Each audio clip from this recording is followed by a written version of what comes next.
لو انتي زي كده بتحبي الجلاش المقرمش او البغاشة اللي احنا بنجيبها من بره دي وتطلع معاكي حلوة قوي وما بتعرفيش تعمليها وبتطلع منك طرية، تعالي اقولك على الطريقة الصح اللي تخليه يطلع معاكي مقرمش والحشوة بتاعته في منتهى الجمال ومظبوطة على الشعرة ومفيش فيه ولا غلطة من اول الشربات لاخر حاجة لحد الجلاش هيطلع معاكي ازاي. يلا مش هطول عليكي نخش على الموضوع.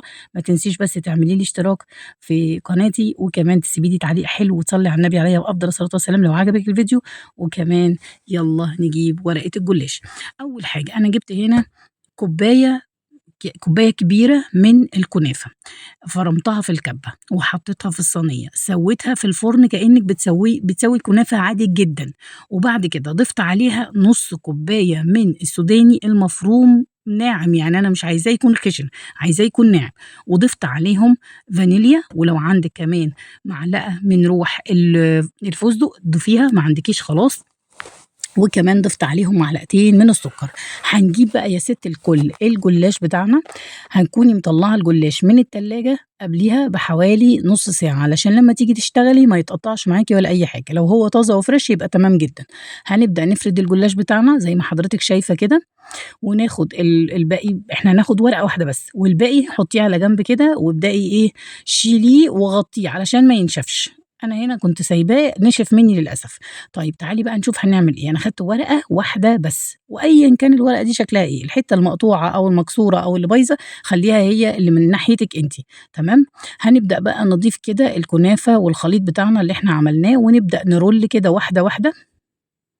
لفي كده، انا عايزاه ورقه واحده عشان يبقى مقرمش وطعمه حلو. لو حطيتي ورقتين هيبقى الجلاش تخين ومش كويس خالص معاكي ومش هيورق التوريقه اللي انت عايزاها. بصي انا هنا هجيب بقى السمنه. انا استخدمت هنا حوالي كوبايه الا ربع من الزبده. انت عايزه تستخدمي سمنه تمام، عايزه تستخدمي زبده على زيت تمام، دي حاجه ترجع لك. بالفرشه كده وادهني اخر الورقه، وبعد كده ابدأي رولي. ما تدهنيش في الأول، ما تدهنيش الجلاش في الأول علشان تعرفي تروليه ويكون متماسك معاكي. تمام. هناخد بقى اللي احنا عملناها دي أول واحدة ونحطها في طرف الصينية، والصينية هنا لازم تكوني دهناها كويس بأي مادة دهنية عندك. تمام. هي هنا الكاميرا مش مبينة إن أنا دهناها، بس أنا دهناها. هنجيب بقى الورقة التانية نفس الكلام. عايزة بقى تستخدمي، عايزة تزودي بقى وتخليهم ورقتين براحتك، بس أنا هنا بستخدم ورقة واحدة. وبعد كده هبدأ أرص كده زي ما حضرتك شايفة كده. وهنبدأ نعمل إيه، نلف برضو الكنافة زي ما انت شايفة كده. تمام. اللي يقع منك مش مشكلة، حطيه تاني في الطبق. كده كده انت بتشتغلي على رخامة نظيفة وانت متأكدة من نظافتها. تمام. وبصي انا عايزاه يكون يعني هو هيكون كده مش رول كبيرة قوي، لا. انت كمان تقدري بعد ما تروليهم تقطعيهم بالشكل اللي يعجبك. انا هنا عملتهم اصابع طويله شويه، ممكن تعمليهم اصابع صغيره. بصي هنا خلصت بقى، هبدا انزل بصي انا ما كنتش بدهن سمنه كتير ولا اي حاجه. هبدا انزل بقى على الجلاش اللي انا عملته، وهيتشرب ويبقى زي الفل بالفرشه. بالفرشه، ولا هنحط زبادي ولا هنحط اي حاجه خالص. هي الماده الدهنيه بتاعتك اللي انت هتستخدميها سواء سمنه او زيت او زبده زي ما انت عايزه. بس خلي بالك الزيت ما تكتريش منه فيها علشان خاطر الزيت بينشفه ويخليه يجلد. تمام.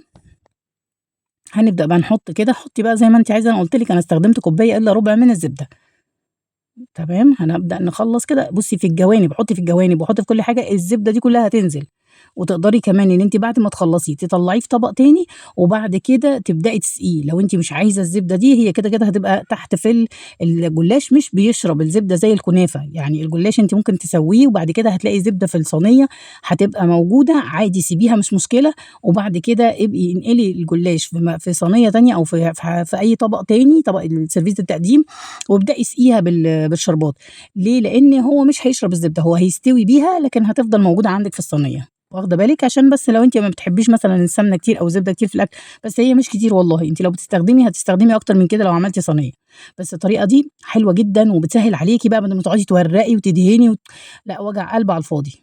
وبعد كده هتقطعيه. انا قطعته هنا 3، تقدري تقطعيه اكتر من كده. لو انت عايزاه كيوبس صغيره قطعيه زي ما انت عايزه. هنا التقطيع ده حاجه ترجع لك. وهيخش الفرن هياخد معاكي على درجه حراره 170، هياخد معاكي حوالي تلت ساعه بالظبط.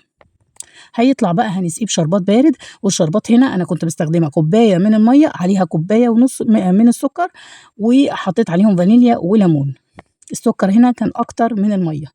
وما خدش بالضبط 3 دقايق وطفيت عليه، هيطلع معاكِ حلو جدًا، جدًا. ولازم شرط عشان يكون مقرمش الجلاش يكون سخن أو الجلاش يكون بارد، ويُفضّل طبعًا إن هو يكون بارد شوية هو والشربات، يقوم يفضل معاكِ مقرمش. لكن لو أنتِ حطيتِ سخن وسخن هيبقى عجينة، عشان تكوني عارفة.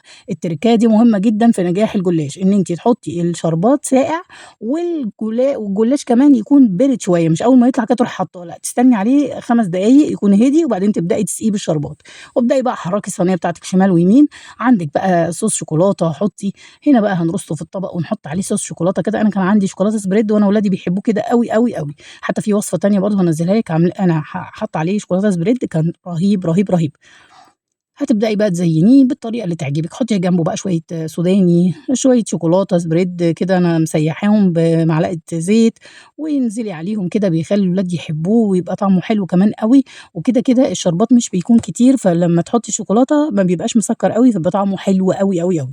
لو عجبِك الفيديو ما تنسيش تكتبي لي تعليق حلو، وكمان تصلّي على النبي في التعليقات، وتعملي شير كتير يا سِت الكل. وعندِك حاجات حلوة على القناة هتعجبِك إن شاء الله. ادخلي على القناة وهتلاقي حاجات حلوة هتعجبِك، هتلاقي الحلو والحادق وحاجات كمان مشوية وحاجات حلوة أوي، وإن شاء الله تعجبِك. وما تنسيش بقى اللايك والشير والسبسكرايب يا ست الكل، واسيبِك على خير إن شاء الله في الفيديو اللي جاي. والسلام عليكم ورحمة الله وبركاته. دمتم في حفظ الله.